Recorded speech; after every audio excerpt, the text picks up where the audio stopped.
Mon expérience Paris-Biarritz en 11 heures avec des bouchons à ne jamais répéter évidemment. Mais bon, je n'avais pas le choix, je devais terminer cette route d'une façon ou d'une autre.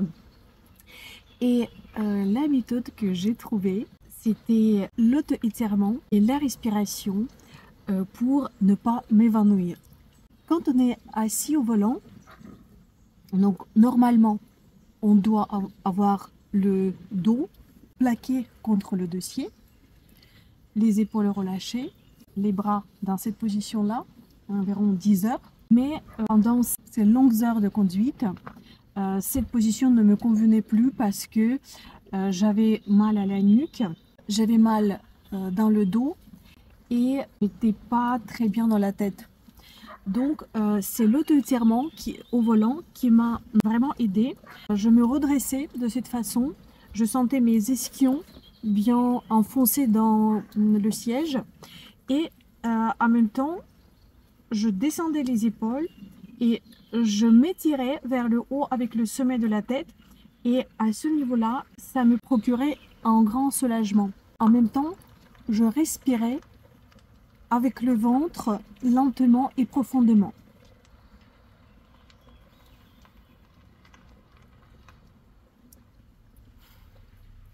Et c'est comme ça que j'ai pu tenir les dernières heures de ce trajet.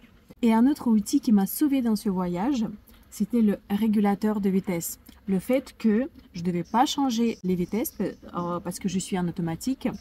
Ensuite, je ne devais pas freiner ou accélérer. Donc j'avais mes deux pieds solidement au sol. Je n'avais qu'à maintenir ma voie. Sois prudent sur la route, ne répète pas mon expérience.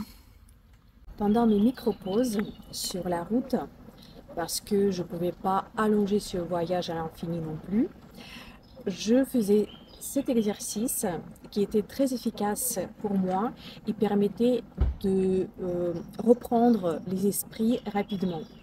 Donc je pliais les genoux,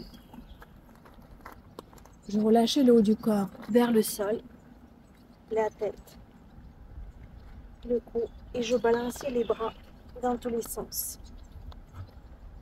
Ça décrispait le bas du dos en même temps. Ça relâchait cette tension dans les épaules. Et bien sûr, ça libérait toute cette zone nuque, cou.